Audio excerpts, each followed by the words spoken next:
If you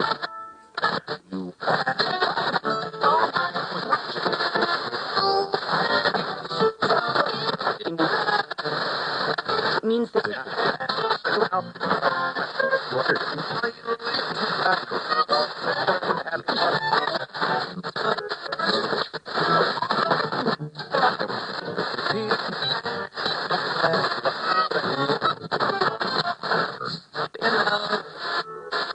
do it.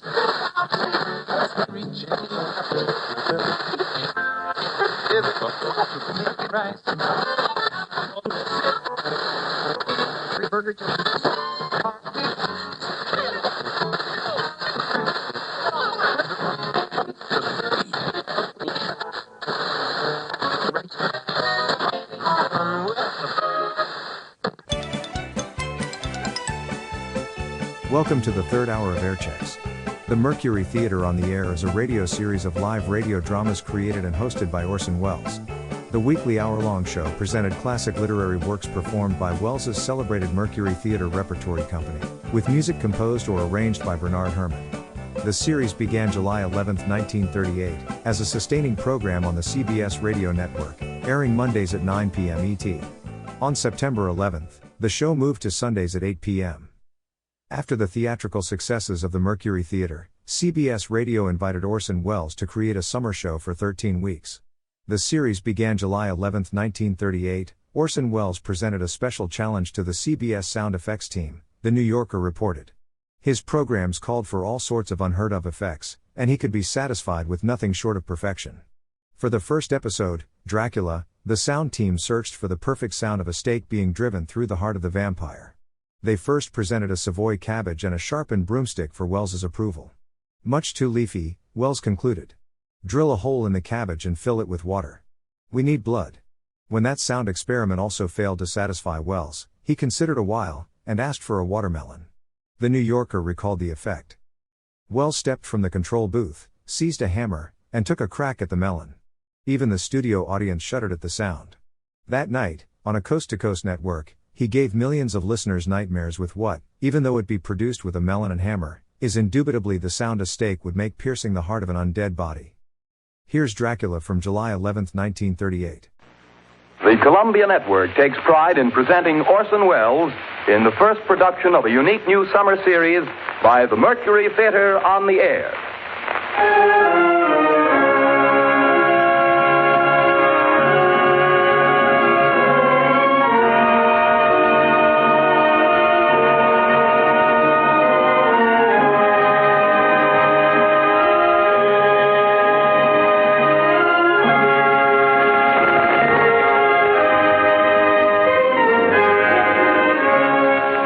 In a single year, the first in the life of the Mercury Theater, Orson Welles has come to be the most famous name of our time in American drama.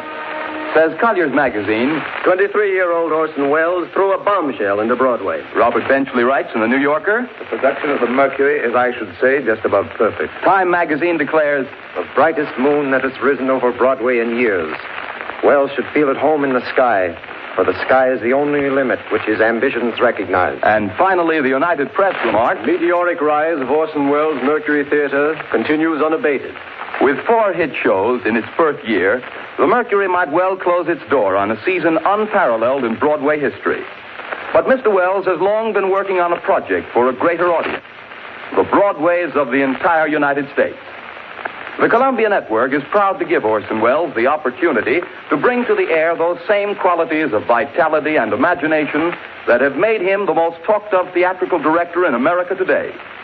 And it is this project which Columbia brings you this summer, the first time in its history that radio has ever extended such an invitation to an entire theatrical institution.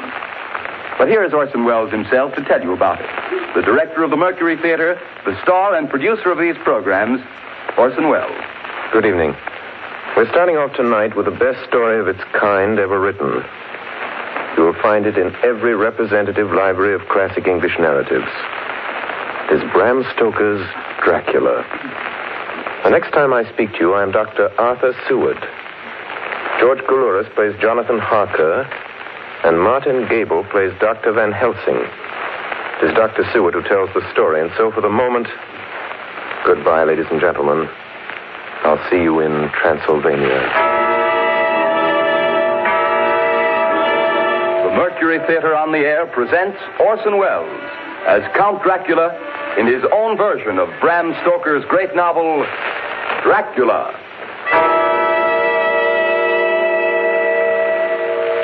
Ladies and gentlemen, my name is Arthur Seward. I'm here tonight to bear witness to the truth of certain events which you may find it hard to believe, but I ask you to believe them. I have here certain documents, telegrams, clippings from the press of the day, memoranda, and letters in various hands. All needless matters have been eliminated, so that a history almost at variance with the possibilities of contemporary belief may stand forth as simple fact. I present you first with excerpts from the private journal of Jonathan Harker. I, Jonathan Harker, lawyer's clerk, article to Peter Hawkins, Esquire of Exeter, England, am writing this journal in the hope that if misfortune overtakes me, it may one day come to the eyes of those who love me.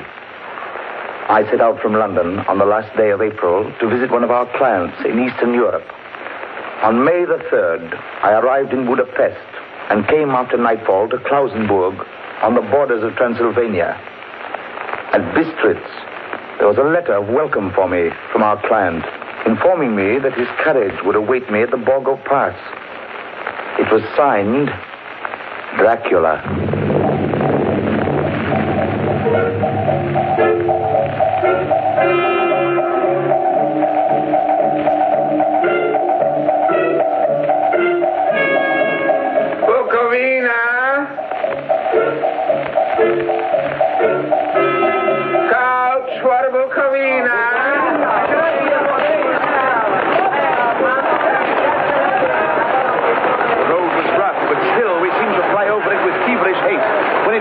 There seemed to be some excitement among the passengers. They kept speaking to the driver and looking at me and urging him on to greater speed. The crazy coach rocked on its great leather strings. The mountains seemed to come nearer to us on either side. Coachman! Coachman! What is it? Where are we? You're nearing your destination, young hare. This is the Borgo Pass.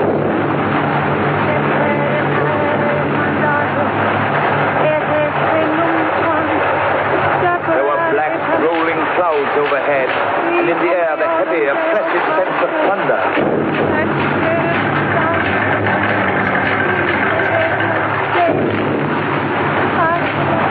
Now we were through the pass. The young hare is not expected after all.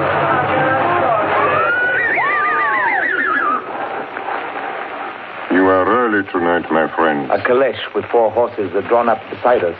Let me help you, sir. The coachman smiled, and the lamplight fell on a hard-looking mouth with very red lips and sharp-looking teeth as white as ivory. We began to move. I looked back. The coach and its load of passengers had vanished from sight. We swept into the darkness of the pass. I struck a match. It was within a few minutes of midnight. And then a dog began to howl somewhere far down the road. The wind was rising. It moaned and whistled through the rocks, and the branches of the trees clashed together as we swept along. It grew colder and colder still, and fine powdery snow began to fall. The baying of wolves sounded nearer and nearer, as though they were closing round us from every side. We kept on ascending, always ascending. The howling of wolves was growing less. Presently, it ceased altogether. And just then, the moon broke through the black clouds. I saw around us a ring of wolves running alongside the carriage. In silence, with white teeth and lolling red tongues, with long sinewy limbs and shaggy hair. Welcome to my house. I must have fallen asleep. The carriage had pulled up in the courtyard of a vast ruined castle. The coachman was nowhere to be seen. Welcome to my house. Come freely, go safely, and leave something of the happiness you bring. Count Dracula? I am Dracula. His face was strong, very strong, aquiline, The mouth, so far as I could see under the heavy mustache, was fixed and rather cruel looking with peculiarly sharp white teeth. You hear them, Mr. Harker? The wolves? The children of the night, as you say, Mr. Harker. The wolves. Listen. Come now. There are many things you must tell me tomorrow. Of England and of the estate there you have purchased for me. Yes. The estate is called Carfax, I believe. Yes, that is so. But now I will detain you no longer. You will find your room in readiness. And I advise you not to leave it during the night.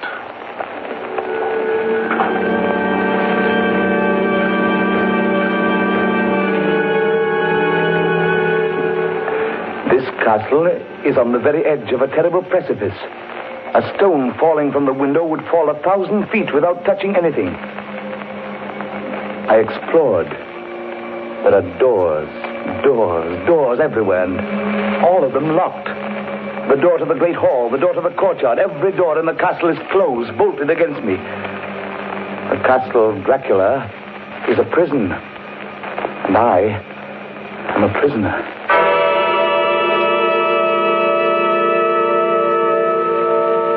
The next night, I couldn't sleep.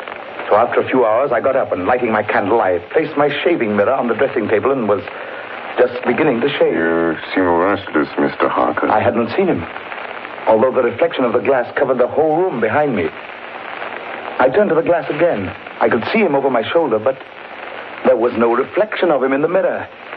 It was blank. I started and cut myself on the side of the throat. The blood was trickling down my neck. Hound, my mirror! The blood! The blood!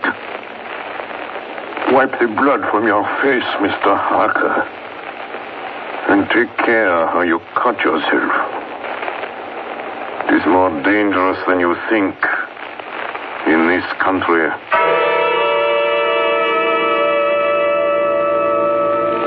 When I awoke, I found most of my things were gone. My passport, my notes, my letter of credit. I could find no trace of them anywhere. And my door is locked from the outside. June 20th. There is work of some kind going on in the castle. Now and then I hear the faraway muffled sound of mattock and spade. And last night, the second of the predated letters which Dracula made me write, the second of that series which is to blot out the very traces of my existence from the earth, went forth.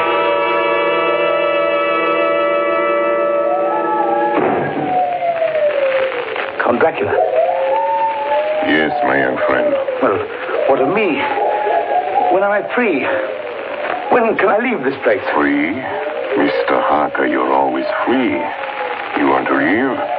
Would you like to leave tonight? Yes, in God's name. My dear young friend, not an hour shall you wait in my house against your will. Come, follow me.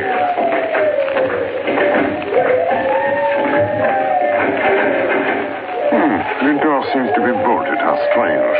The door is locked. Well, in God's name, open it. As you will, Mr. Harker. You English have a proverb which is very close to my heart. Welcome the coming, speed the parting guest. Good night, Mr. Harker. Shut the door! Shut the door! I tell you, shut the door! Shut! The door is shut, Mr. Harker. I take it you will remain.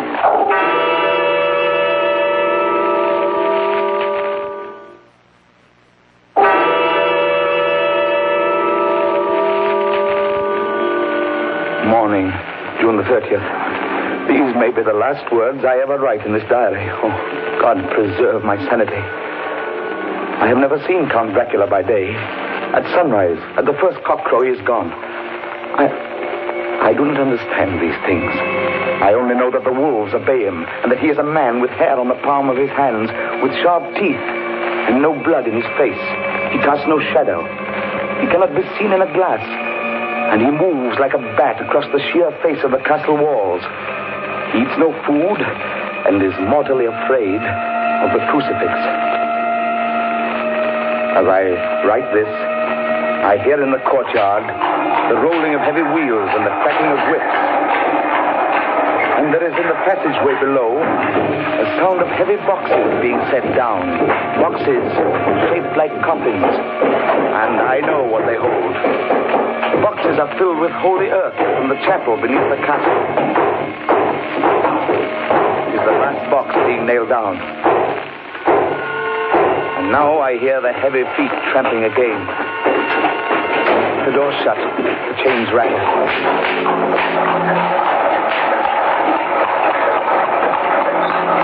In the courtyard and down the rocky way, the roll of heavy wheels, the crack of whips. Help! Help! Help! The wagons have gone. I'm alone in the castle. I'm alone in the castle. I'm alone in the castle. I'm alone. I'm alone. I'm alone. Ladies and gentlemen, this is Dr. Seward. Mr. Harker's journal terminates at this point. I now present in evidence a clipping dated August 8th of that year from the Yorkshire Telegraph from our correspondent in Whitby. One of the greatest and suddenest storms on record was experienced here today. The weather has been somewhat sultry, but Saturday evening was fine. The band was playing. The piers were crowded with holidaymakers. The wind fell away entirely during the evening, and there was a dead calm. There were but few lights at sea. The only sail noticeable was a foreign schooner under full canvas, which was seemingly going westward. A little after midnight came a strange sound from over the sea, and high overhead the air began to carry a strange, faint, hollow booming. Then, without warning, the tempest broke. And there, with all sails set, was the foreign schooner rushing with terrific speed toward the shore. A searchlight was turned on her. And there, lashed to the helm, was a corpse with drooping head which swayed horribly to and fro at each motion of the ship. A moment later, she crashed. And then a strange thing was seen. At the very instant she touched, a huge dog sprang up on deck from below and, running forward, jumped from the bow onto the sand and, making straight up the east cliff toward the graveyard, vanished into the night. The Coast Guard, going aboard at dawn, found the dead man fastened to a spoke of the wheel. Tightly clutched in one hand was a crucifix. The man must have been dead for quite 2 days. In the pocket of the dead man's coat was found a bottle, carefully corked, containing a roll of paper. This proved to be an addendum to the ship's log. There was found on board only a small amount of cargo, and that of a most unusual nature. Apparently the ship carried nothing but earth. Common earth, packed away in wooden boxes, shaped much like coffins.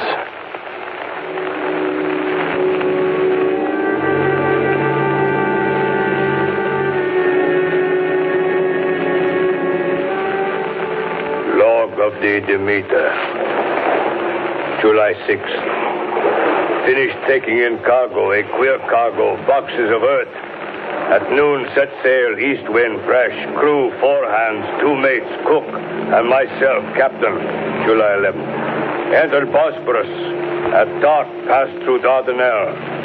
Mate reported in morning that one of crew, Valjoden, was missing. Took larboard watch 8 bells last night. He was relieved by Chalik. Never came to his bunk. There's something aboard this ship. No. Don't laugh, Captain. In the rain last night. Oh? A tall, thin man go up companionway and along the deck forward and disappeared. When I go to the bow, no one. And the hatchways all closed. July 22nd. Rough weather last 3 days. All hands busy with sails. No time be frightened. Past Gibraltar and out through straits. All well. July 24th. Last night, another hand was lost. Disappeared. By Chalicia. Leave off watch midnight. Then we never see him again. Double watch now. I don't take watch alone no more. Double watch. Double watch. July 29th. Had single watch tonight as crew too tired to double. When morning come... Hey! Hey, Milo! Banoiti! Banoiti! Is Banoiti below? Banoiti is gone! Banoiti! change guard like the others. Like all the others. The mate and I have agreed to go armed henceforth, July 30th. Last night, we are nearing England. Weather fine. All sails set. Captain! Captain! The man in the washing is there for missing! Both missing!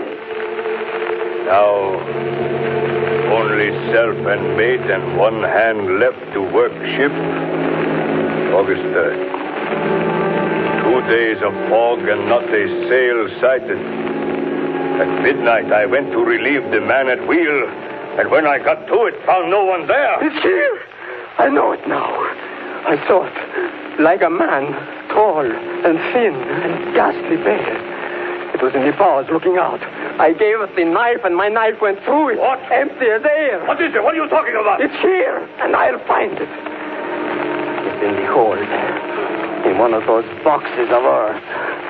I'll unscrew them one by one and see. And see. He is mad. Stark raving mad.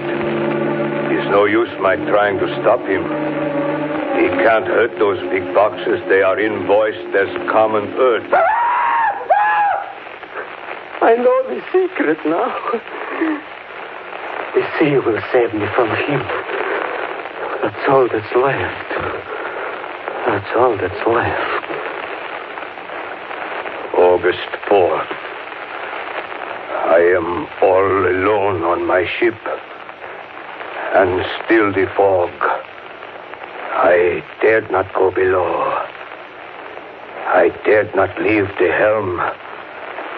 So here all night I stayed. And in the dimness of the night, I saw it. I saw him. God forgive me, but the mate was right to jump overboard. It was better to die like a sailor in the blue water. But I am captain, and I must not leave my ship. I shall tie my hands to the wheel when my strength begins to fail. And along with them I shall tie that which it dare not touch, my crucifix.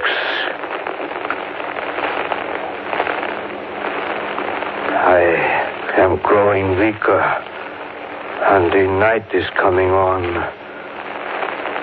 God and the Blessed Virgin help a poor ignorant soul trying to do his duty.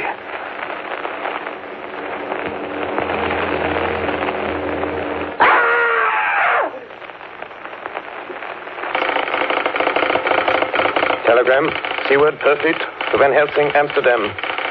Lucy Westenra in alarming condition. Cannot diagnose. Come at once. Seward. Telegram, Van Helsing, Amsterdam, to Seward, Perfect. I'm on my way to you. Please arrange the examination immediately my arrival, Van Helsing. Ladies and gentlemen, I must now explain that 6 months before the events recorded here, I had become engaged to a young lady, Lucy Westenra. We were to have been married in the spring. My old teacher, Professor Van Helsing, arrived at 4 the next afternoon. I took him at once to Lucy's house. She lay in a bed asleep. She was ghastly, chalkily pale. The red seemed to have gone even from her lips and gums, and the bones of her face stood out. Young Miss is bad. Very bad. She must have blood or she will die. Yet she is not anemic. The qualitative analysis of her blood gives quite normal condition. It is strange. I do not like to think how strange. Look!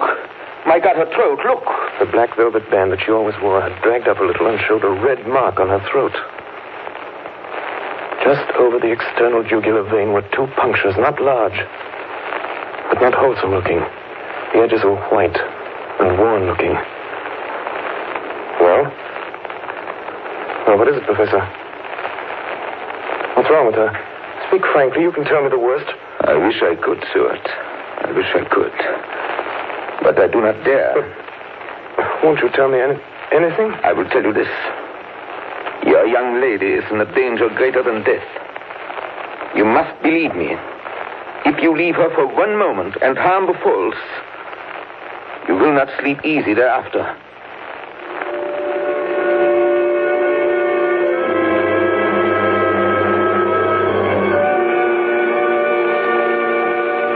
September 8th. I sat up all night with Lucy. Arthur, I'm afraid. Night, dear. You can sleep tonight. I'm here watching you. Nothing can happen. And I promise if any sign of bad dreams, if I see anything, I'll wake you at once. You will? Will you really? Then I'll sleep. I sat all night by her bedside. And she did not wake once during the night, although a boughs or a bat or something flapped almost angrily against the window panes. September 11th. Still quoting from my private journals. At this time that I received a message from Purfleet. Read 10:20 p.m. St. John's Hospital, serious complications, case 891, your immediate presence, London, imperative. I had no choice. Sometime later, a paper was found among Lucy Westenra's belongings. I write this and leave it to be seen so that no one may by any chance get into trouble through me. I went to bed as usual, taking care that the window was closed, as Dr. Van Helsing had directed. About 2 in the morning, I awakened. I went to the door, called out, "Arthur! Arthur!" There was no answer. Something's broken the window. I'm in the room, alone. I dare not go out. The house seems empty. The air is full of specks, floating, circling in the draught from the window. The light burns blue, dim. What am I to do? Something very sweet and very bitter all around me. And I seem sinking into deep water. You shall be flesh of my flesh, blood of my blood. September 12th. Late. Only resolution and habit can let me make an entry tonight. We found her sprawled on the floor. There was a draft in the room from the broken window. Her throat was bare, showing the 2 wounds, looking horribly white and mangled. We are too late, my friend. We have failed. God's will be done. She's dying. Yes. She's dying. Stay beside her. It will make much difference, mark me, whether she dies conscious or in her sleep.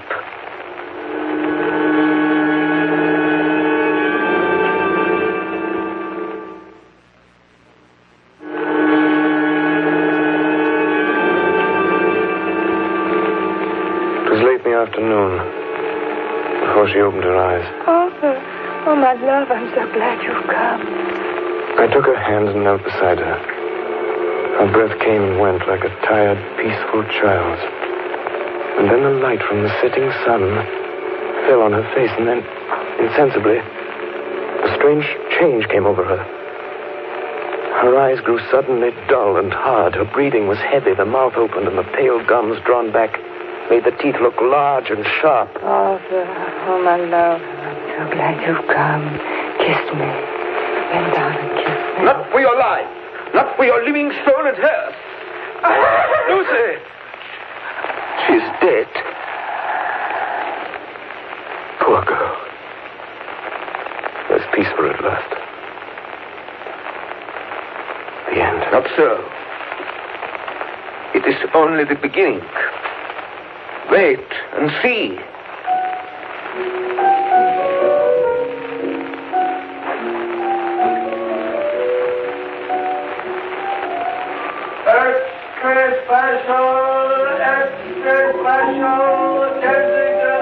Westminster Gazette, September 25th. A Hempstead mystery. The Kensington Horror, the stabbing woman, and the woman in black are vividly recalled to mind by a series of events that have taken place recently in the neighborhood of Hempstead. Several cases have occurred of young children straying from home or failing to return from their playing on the heath. In all these cases, the children, have given as their excuse that they have been with a beautiful lady who offered them chocolates. In each case, the child was found to be slightly torn or wounded in the throat. The wound seemed such as might be made by a rat or a small dog.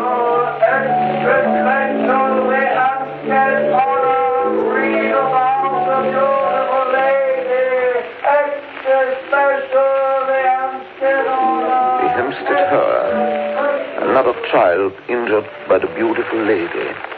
We have just received intelligence that another child missed last night was only discovered late in the morning.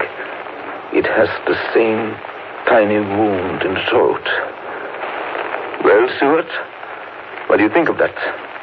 You mean to tell me, my friend, that you still have no suspicion as to what poor Lucy died of? Nervous prostration, following great loss and waste of blood. And how was the blood lost or wasted? You are a clever man, my friend, and a good doctor. But you do not believe that there are things that you cannot understand. You are wrong, Stuart. Are you aware of all the mysteries of life and death? Can you tell me why in the pampas there are bats that come at night and open the veins of cattle and horses and suck dry those veins? How in some islands of the western seas there are bats which hang on trees all day, and then when the sailors sleep on deck because it is hot, flit down on them, and then in the morning are found dead men as white as Miss Lucy was? I understand none of these things. After tonight, Stuart, if you dare to come with me, perhaps then you will understand. September 29th. Before dawn. Now it is done. And I would sooner die 1,000 deaths than live again through what I did this night. We will spend the night, you and I, here in this churchyard where Miss Lucy is buried. We enter the tomb, then we open the coffin. You shall yet be convinced. Take care, Van Helsing. Miss Lucy is dead, is it not so? Then there can be no wrong to her. But if she is not dead... With some difficulty, we found the Westenra tomb. I took up my place behind a yew tree. On one side of the tomb, Van Helsing on the other. I was chilled and frightened. Suddenly, I saw something moving between two yew trees. A dim, white figure which held something at its breast. The figure stopped. I could not see the face, for it was bent down over what I saw to be a fair-haired child. There was a sharp little cry, such as a child gives in sleep, or a dog as it lies before the fire and dreams. Then the thing saw us. She drew back with an angry snarl. The lovely blood-stained mouth grew to an open square. If ever a face meant death, I saw it at that moment. Then suddenly she turned and vanished in the direction of the tomb. The child is not harmed. We leave him in a safe place where the police find him. There's more to do. Come. Now we were in the tomb. Then in the coffin, the thing lay. Like a nightmare of Lucy, the pointed teeth, the blood-stained mouth. Van Helsing never looked up. From his bag he took out a book, his operating knives, a heavy hammer, and a round wooden stake, some 2 or 3 inches thick, sharpened to a fine point, and hardened over a fire. Stuart! The life of this unhappy woman is just begun. When she become what you call undead, there comes with the change the curse of immortality. She cannot die, but must go on age after age, adding new victims. Because all that die from the preying of the undead become themselves undead and prey on others. So the circle goes on, ever widening as the ripples from a stone thrown in the water. But if this lady, this undead, be made to rest as true dead, then the soul of the poor lady whom we love shall be again free. Tell me, what am I to do? Take this stake in your left hand, the hammer in your right. Yes. Place the point over the heart. Yes. Then, when I begin the prayer for the dead, in God's name strike. Are you ready? Now, Domini Jesu Christe, Fili de vivi, qui manus tuas ex voluntate Patri.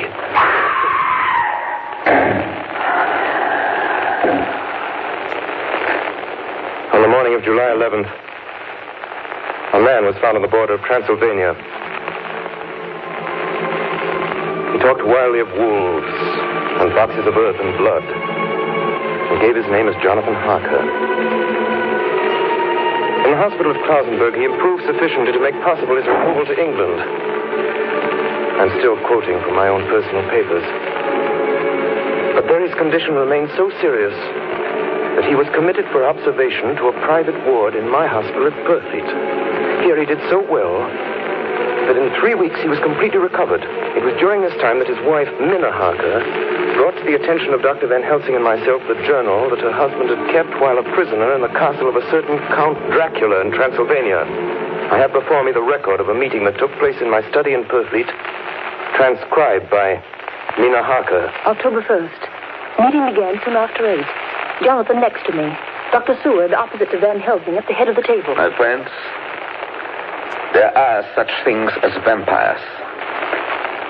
Had I known at first what now I know, one so precious life had been spared to many of us who love her. The vampire which is amongst us is of himself so strong that he can direct all the elements. The storm, the fog, the thunder. He can command all the meaner things, the moth and bat, the owl and the fox and the wolf.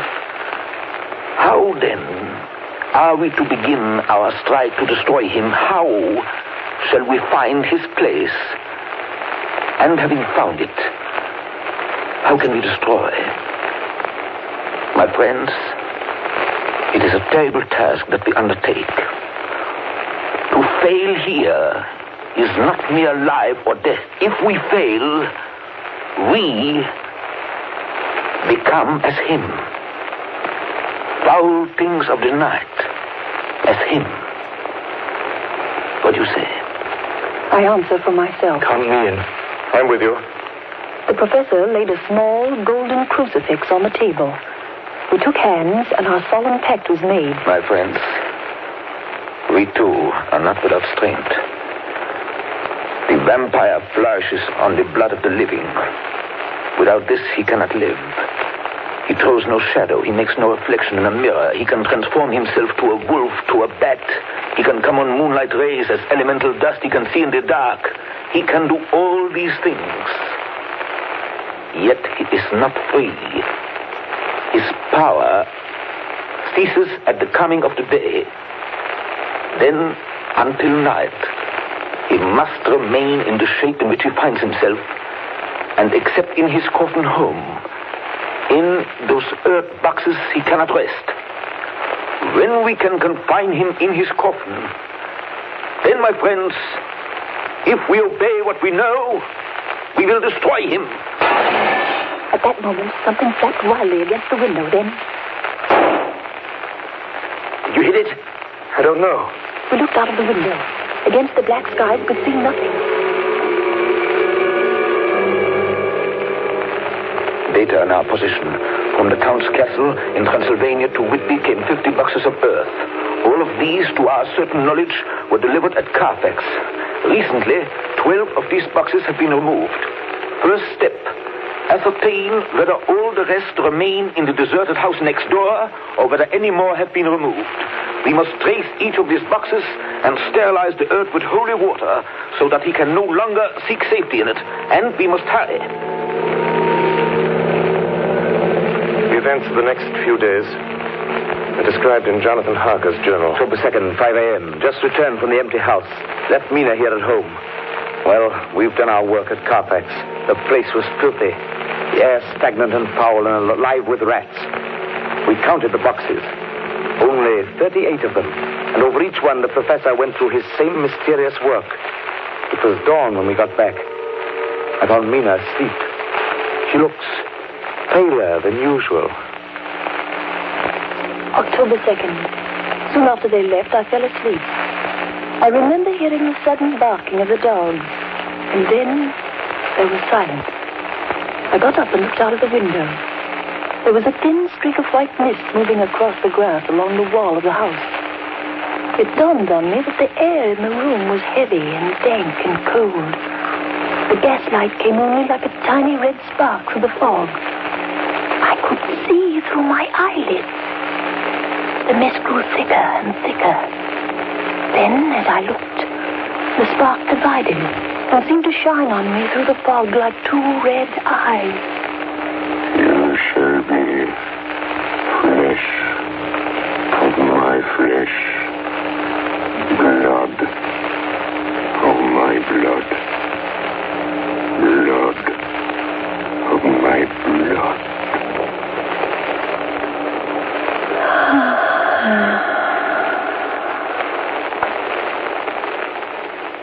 October 2nd, 8 p.m. We're on the track. 12 boxes were delivered last week to an empty house at 347 Piccadilly. My dear friends, until the sun sets tonight, Dracula must retain whatever form he now has. We have this day to hunt out all his lairs and sterilize them.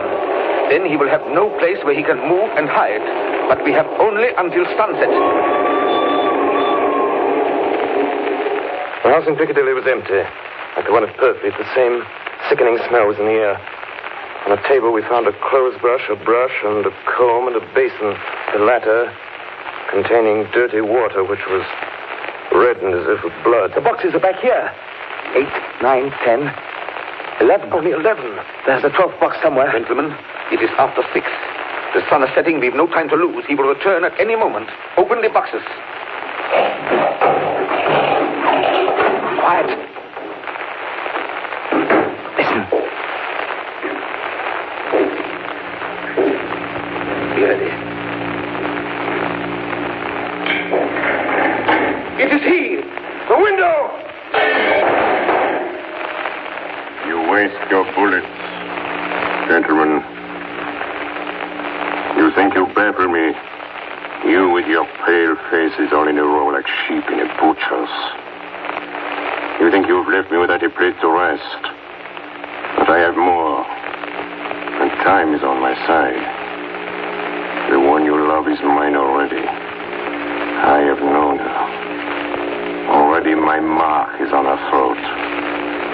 Flesh of my flesh. Blood of my blood. She is with me always. Over land. Over sea.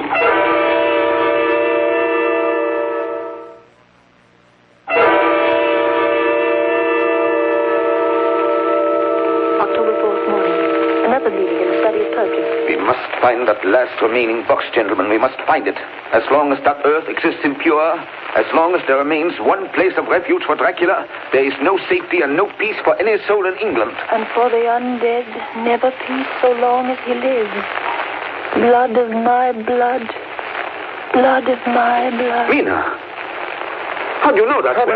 Quiet. With me always. Over land and sea. Mina, darling, how did you know that Dracula said those... I don't know. The words just came. Strange. There are times when somehow I feel that I'm with him. At sunset? Yes. Just at sunset. And again at sunrise. Dr. Van Helsing, if I could... If at that time you... Have you the courage? Courage for what? What do you mean? Dr. Van Helsing here will question me. I will question her, yes. In a state of hypnosis. The one you love is already mine, he said. She is with me always, over land or sea. Ah, Count Dracula. Perhaps she will betray you if she is really with you, this one we love. Who knows? If she is really with you over land or sea. Blood of my blood. Mina. Yes? Answer me, Mina. Are you with him? Yes, I am with him. Where are you? I do not know. It is all dark. What do you hear? The lapping of water. I can hear it on the outside. Then you are on a ship. Yes. What else do you hear? There is the creaking of an anchor What are you chain. doing? Still. Oh, so still. It is like death. It's like death. Here's a report from Matson Peabody, shipbrokers. Dated October 5th, according to Lloyd's list, the only sailing ship that left for the Black Sea yesterday was the Tsarina Katrina, bound for Varna. Some hours before she sailed, a man came alongside, all in black, driving a cart with a great box in it. This he lifted down single-handed and carried below. No one remembers having seen him after that, as heavy mist came up over Doolittle Dock until sailing time. The rest of London Harbor remained completely clear. Our plans are made. The average sailing time from London to the Black Sea is 3 weeks. We can travel overland to the same place in 3 days. We shall be there waiting for him when he arrives. October 15th, arrive Varna about 5 o'clock. Mina seems stronger. Every morning before sunrise and just before sunset, she speaks to Van Helsing in a trance. Are you with him, Mina? Tell me, are you with him? I am with him. What can you see? Nothing. All is dark. What can you hear? I can hear the waves lapping against the ship and the water rushing by. The wind is high. I can hear it in the shrouds and the bow throws back the foam. So, the Tsarina Katrina is still at sea, hastening on her way to Varna. The Count cannot cross running water, so he cannot leave the ship without being observed. What do you hear, Mina? Lapping waves and rushing water. Darkness. Darkness and wind. A whole week of waiting. Daily telegrams from Lloyd's. Not yet reported. Not yet reported. Rushing water and creaking masts. Darkness. Darkness and wind. October 24th. Telegram. Lloyd's, London to Harker. Tsarina Katrina reported this morning from Dardanelles. Lloyd's, London to Harker, October 28th. Tsarina Katrina in heavy fog reported entering Galatz Harbor at 1 o'clock today. Galatz is 38 hours from here, and the first train for Galatz leaves at 6:30 tomorrow morning. My friends, we have lost.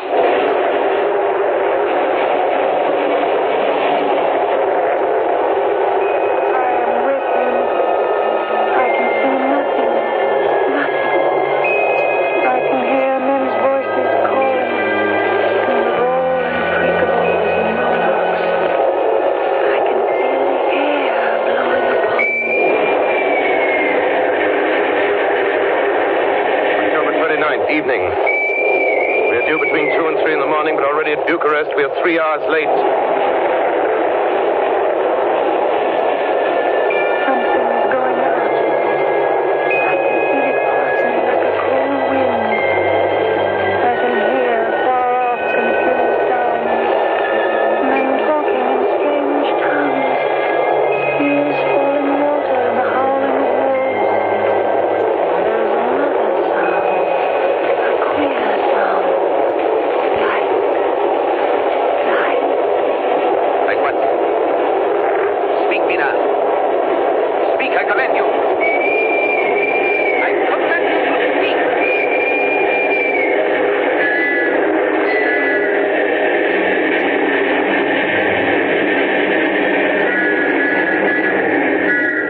Arrived in Galatz.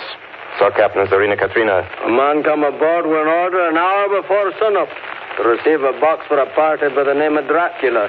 Not his peppers, I read. Emmanuel Hiddlesheim, his name was. Mr. Hiddlesheim? Yes. You unloaded the box yesterday. I get the Kylov by order. Kylov.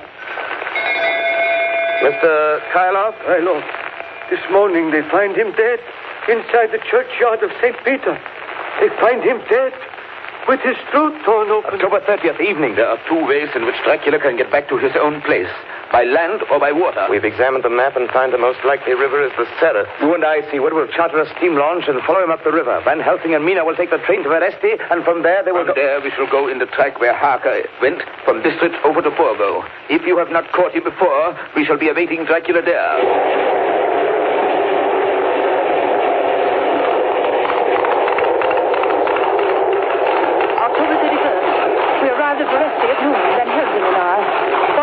Here, and we start in an hour.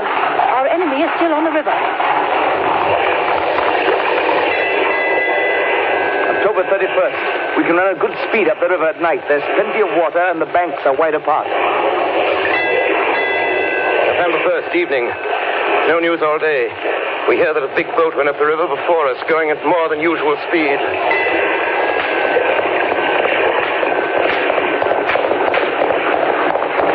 November 4th. All-day driving. The country gets wilder as we go. By morning, we shall reach the Borgo Pass. November the 4th, evening. We've left the launch. We've got horses, and we follow on the track along the river. We are armed. Look! Quick! There they are now! Heading west! With the dawn, we could see the Slovaks some miles before us, dashing along the river with their wagons. On it is the great box.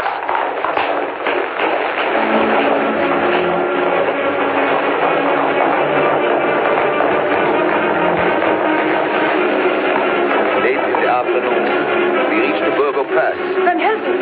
Look! Look! We could see a long way all around us. Far off, beyond the white waste of snow, was the river like a black ribbon curling.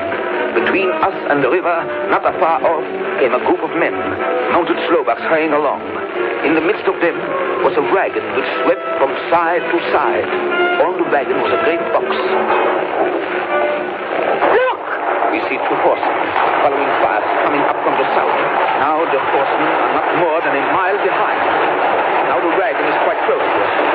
We can see the great box swaying crazily. Now they are almost upon us.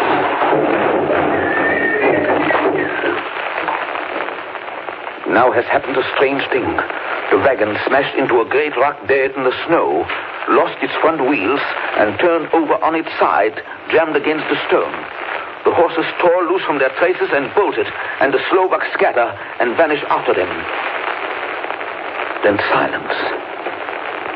Silence like comes after ringing a bell. Look! His face! It is Dracula. Sprawled out stiff and twisted in the smear of his own holy earth. The box, in falling, has emptied the dirt onto the snow. His face is old-looking. The skin is like paper. Dr. Seward, there's no time. Look at the sun. Sunset. In 1 minute there is darkness and he is forever lost to us. Have you the stake of wood and the hammer? Here. Now, Seward, pray for us. Kneel down and pray. Harker, the stake of wood over his heart. Be not afraid, Harker. Do not look into his eyes. The hammer. Now, Harker, strike. Strike!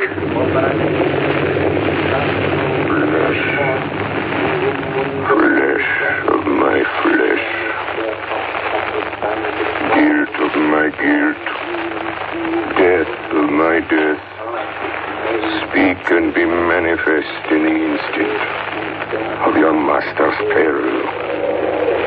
Elements of darkness, rain, evil winds, mist, and mold, and tempest. Fight! The others couldn't. But somehow I can hear him speaking behind his eyes.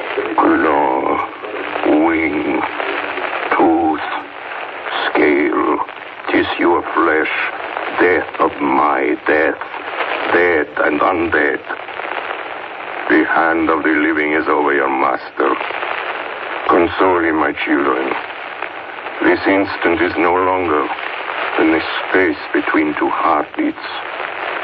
But the night is not here, and I am lonely. Come to your master, my children. Beguile him now in the instant of his peril. Beguile him with the sound of your names. Claw, wing, tooth, issue of flesh. Strike, Harker, strike! There is one very dear to me who has not answered. My love. Mina. There is less than a minute between me and the night. You must speak for me. You must speak with my heart. Give them to me! Jonathan, give them to me! That stake of wood and the hammer! I shall never forget that moment. The look on poor Mina's face as she stood there, the angry scars standing out on her throat, her eyes like living coals in the last red of the sunset. She had torn the stake and the hammer out of my hands with the strength of an animal. Mina, do you know what you've done, woman? You know what you've done to us? You've released him, the evilest fiend. Look! The sun! As we looked down at Dracula, the eyes saw the sinking sun, and the hate in them turned to triumph. Flesh of my flesh. Come to me, my love. Come into the night and the darkness. You have served me well, my love. My bride,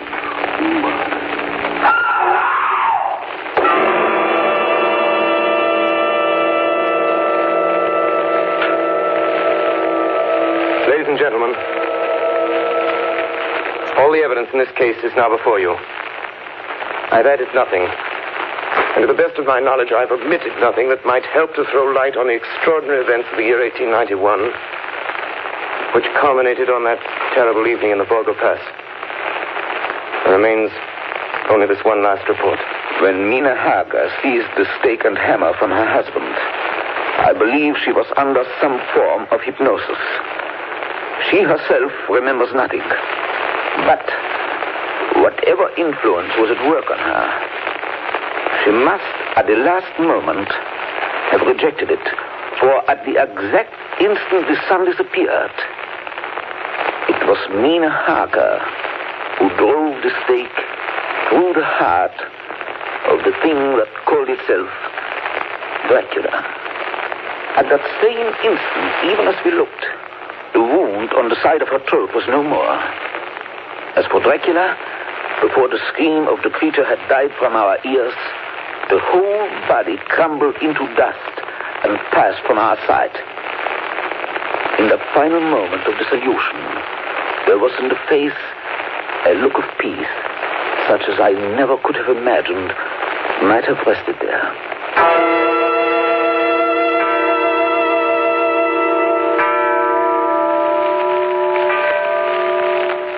Tonight's production of Dracula by Orson Welles and the Mercury Theater was the first of 9 CBS broadcasts in which this brilliant group will bring to life a series of great narratives.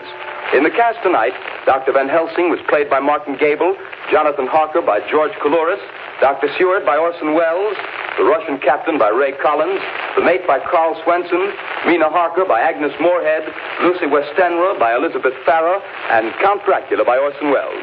Bernard Herrmann composed the original music and conducted. Dan Seymour speaking. That was Mercury Theater on the Air with Dracula starring Orson Welles from July 11, 1938. Well, that's it for this hour of Air Checks. We will have more Halloween-themed radio shows next week.